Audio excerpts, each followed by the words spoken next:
Hai everybody, gimana kabar kalian? Semoga sehat selalu, terus semangat dan terus bahagia menjalani hari-hari kalian. Di sini aku mau baca lagi Arkantara by Vevai, yaitu bab 51. Kalau kalian yang nanya, Kak kenapa sih yang bab sebelumnya nggak ada, atau misalkan bab 50 nya nggak ada, karena sebagian partnya udah dihapus dan itu cuma ada di novel ya guys, untuk bab lengkapnya. Kalau kalian yang penasaran, kalian bisa langsung aja beli novelnya Kak Papa yang Arkantara. Oke, langsung aja kita baca. Let's go. Dengan tahu tantangan yang saling menggenggam, Arka memimpin jalannya memasuki Transmart. Matanya mengelilingi menatap isi dalamnya yang ramai akan pengunjung. Arka melelehkan kepalanya saat merasakan genggaman tangannya terlepas. Di sana tepatnya di patung bergerak dinosaurus, Syahira berlari ke sana. Wanita itu tidak ada takut-takutnya sama sekali. Langkah kaki Arka mendekati menghampiri Syahira. Takut-takut jika istrinya itu hilang.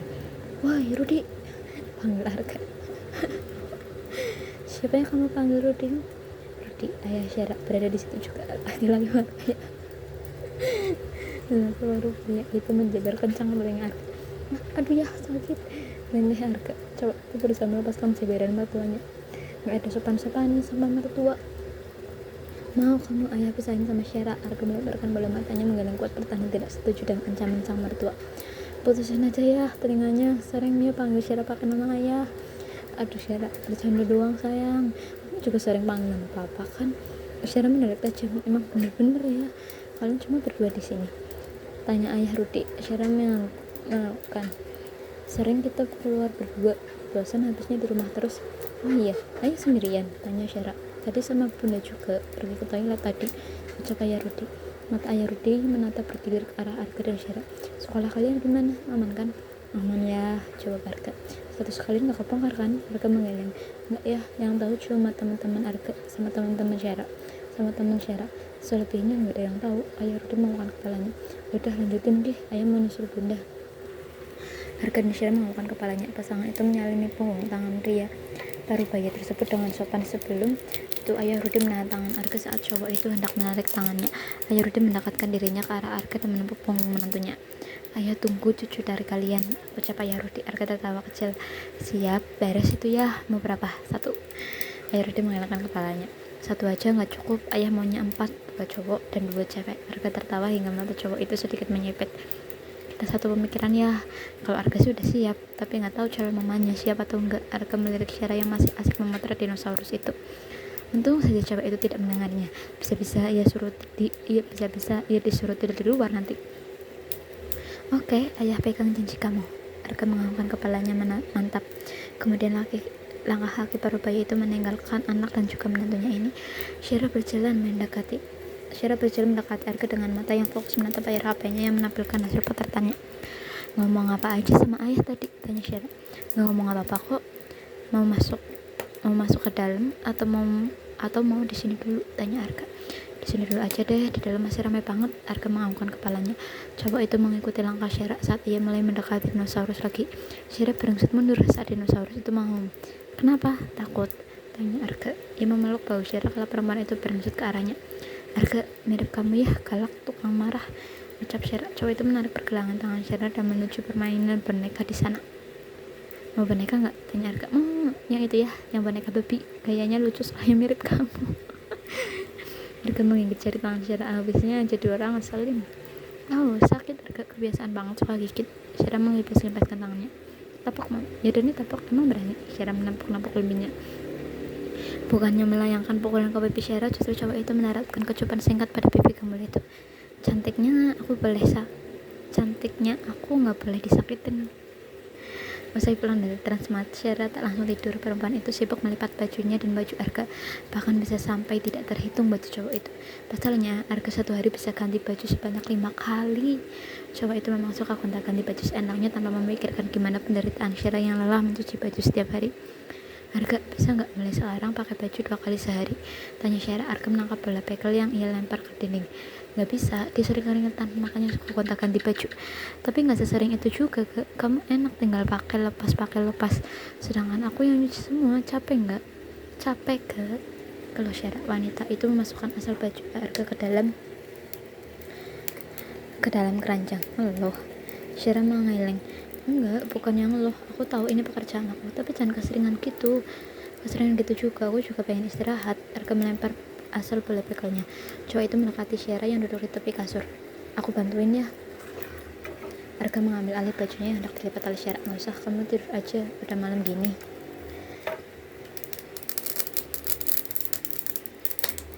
Gak usah, kamu tidur aja, udah malam gini, ucap Syara melanjutkan aktivitasnya yang sedikit lagi selesai. Arka tak menggubrisnya, lantas ia mengambil satu persatu bajunya dan baju Syara, kemudian melipatnya sama seperti yang dilakukan Syara.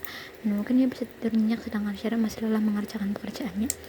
Kecil banget. Arka mengangkat tinggi kolor Syara yang bermata beruang. Arka, tegur Syara kemudian ia menyaut celana pendek itu. Arka menahan tawannya. Ia merebut kembali kolor milik Syara dan melipatnya. Kolornya kecil gini, pasti kamu tepos. Udah pernah lihat, jangan sok ngatain, saut Syara frontal. Arka menolehkan kepalanya dengan cepat begitu telinganya mendengar ucapan Syara yang menurutnya terlalu vulgar di telinganya. Kemudian ia mengangkat keranjang berisikan pakaiannya dan juga pakaian Syara dan menatanya di dalam lemari serapi mungkin. Saya menata semua pakaiannya dan juga pakaian istrinya. Cowok itu kembali mengangkat kakinya menuju kasur king size-nya. Jantungnya berdetak kencang saat sound dari aplikasi game begitu nyaring terdengar di telinganya. Buru-buru Arga membersihkan dirinya dengan melepaskan tubuhnya di samping wanitanya. Sedikit menghela nafas lega saat wanita itu hanya memainkan game dengan kesal. Selanjutnya mata tajamnya dia sebelum mata tebal tersebut melebar sempurna saat melihat Syara melokot akun game. Arga merebut ponselnya dari genggaman tangan Syara. Kenapa dilokot sayang? Emang kenapa? Kan masih bisa masuk lagi. Emang kenapa? Kan masuk lagi bisa, ucap Syara dengan santainya. Ia tidak maksud dengan game tersebut, apalagi cara mainnya membuatnya emosi sendiri. Maka dari itu Syara melekot akun game Arga untuk mengurangi rasa emosinya. Tapi udah tidur aja. Arga merapakkan tubuhnya lagi. Cowok itu memeluk erat rahang Syara, mencoba melupakan akun game yang sudah ia pakai selama 3 tahun ini. Besok saya bapak bantu aja ya, kasihan kamu kecapean gini. Arga mengusap pelipis Syara yang sedikit berkeringat. Syara menggelengkan kepalanya. Gak usah, aku masih bisa urus rumah ini sendirian. Yakin gak capek setiap pulang sekolah kamu langsung beres-beres rumah? Sempat ngeluh juga kan, sebab pembantu mama aja ya. Beliau juga udah kerja lama di rumahnya mama, ujar Arga. Tapi nanti kamu boleh bantu-bantu, potong Arga cepat. Syara menguapkan kepalanya dengan penuh pasrah. Syara itu tipikal orang yang tidak bisa jika tidak bergerak sedikit. Contohnya mengerjakan pekerjaan rumah. Arga mengacu makannya Syara, kemudian beralih pada kedua pipi Syara dan terakhir mengecup singkat pipi ranum itu. Coba itu mematikan lampu tidur, kemudian mendekap erat tubuh Syara, memejamkan matanya, tertidur dengan posisi nyamannya masing-masing. Woi, uang kas, teriak Rista. Cowok cantik itu menggulung buku not hariannya.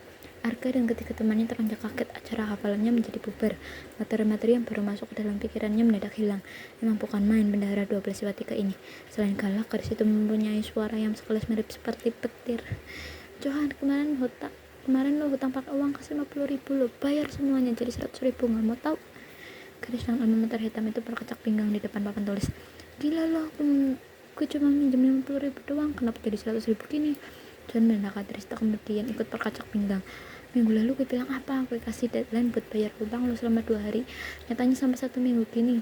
Jangan salahin gue kalau hutang lo gue tambahin bunga, ujar Rista. John melebarkan jarinya kemudian mengangkat tangannya seolah-olah mencakar bendaharanya ini.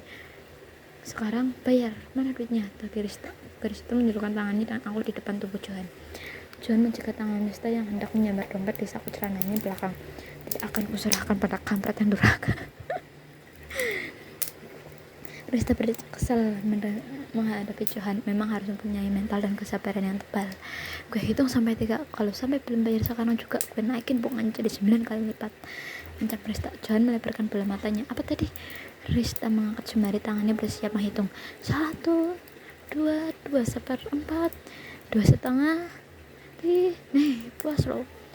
Kesal Johan sembari menyerahkan 1 lembar uang 100 ribuan. Hutang sama bendahara kayak hutang sama rentenir, ciper Johan pelan. Coba itu melipat dompetnya kembali memasukkan ke dalam saku celananya.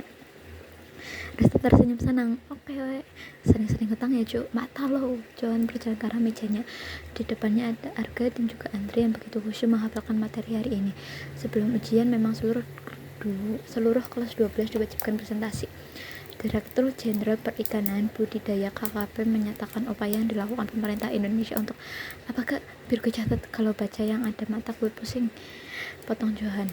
Cowok itu mengambil pulpen dan buku tulisnya. Arka melirik Johan dengan tajam, kemudian memfokuskan dirinya pada buku kewirausahaannya. Direktur Jenderal Perikanan Budidaya KKP menyatakan upaya yang dilakukan. Apakah ulangi cepet banget anjir. Kesal Johan. Coba itu membanting pulpennya sendiri. Nanya ulang lagi, baca lo bolot. Mereka melempar buku bodohnya kepada Johan. Kemudian coba itu melenggang pergi. Hilang sudah belajar ini. Memang Johan itu pada suasana, apalagi jika Johan, Siko dan juga Alang dijadikan menjadi satu kelompok the king of binatang. Gembel emang si Harga, cibir Johan pelan.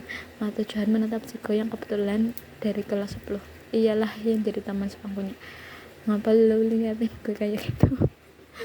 Siko dan mulut yang penuh dengan buah pisang dari tepak pisang tersebut milik Kanjeng Dorong Jantan.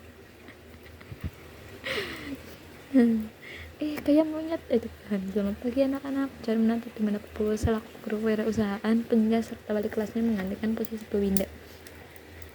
Di belakang Pak Bowo ada Arga. Cowok itu berjalan ke arah mejanya dengan wajah yang basah. Semua siap untuk presentasi hari ini, Pak Bowo?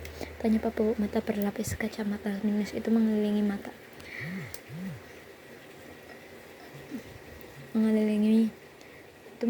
menatap satu persatu muridnya. Kalau saya bilang nggak siap gimana Pak? Tanya Johan. Saya harap sih nggak jadi. Bapak mengelengkan kepalanya. Sudah kesepakatan bersama. Hari ini kalian wajib presentasi dan nggak ada gagal-gagalan. Kalau gitu ngapain nanya sih dasar cenglot. Kelak lalu menuju ruang kelas 12 cepat tidak. Hanya Johan dan beberapa temannya lah yang berani mengatakan itu kepada Dewan Guru. Ayo silahkan, siapa yang mau maju duluan? Atau mau Bapak panggil satu-satu? Mereka menundukkan kursinya hingga menimbulkan decitan. Cowok itu berdiri dari duduknya. Pak Botak yang sedang sibuk mengabsen nama-nama kelas 12 sepertiga pun menongolkan kepalanya saat ekor matanya melihat Arga yang berdiri dari duduknya. Apakah murid satunya itu mau maju berprestasi duluan? Nah, Arga, kamu mau maju kan? Bapak Bowo menunjuk Arga dengan sebelumnya. Arga mengangkat kepalanya. Cowok itu menghentikan aktivitas yang sedang membenarkan celana abu-abunya. Coba bilang, Pak, celana saya nyelip Pak, ucap Arga lagi kelak tawa menuju ruang kelas ini. John berdiri dan akunya. Cowok itu menarik dasinya dengan kencang, membuat dirinya sedikit tercekik. Cowok itu berjalan ke depan dengan dada dibusungkan sama persis dia seperti langsung. Balikin mangkok bakso lu dulu bego, dimarahin Pak Yanto, mampus lu, teriak Siko dari arah belakang. Nanti anjing, nggak tahu apa aku mau sapa fans dulu ya, nggak bebek bobo. Cuma dipikir matanya kena ke arah Pak Bobo. Jomblo aja cuk, tapi nggak harus tempat guru sendiri juga kali, mana sama-sama cowok lagi, saat Trista. Ayo Johan, bisa dimulai bahas tentang teknologi budidaya perikanan, suruh Pak Bowo. Johan mau kan? Kemudian cowok itu menatap sejaran anak-anak kelasnya dengan serius, kayaknya guru yang sedang menjelaskan. Sebelum saya buka, Assalamualaikum warahmatullahi wabarakatuh. Waalaikumsalam warahmatullahi wabarakatuh. Langsung aja, nggak usah basa-basi. Gue benci basa-basi, apalagi itu namanya basa-basi bego, teriak Siko dari belakang.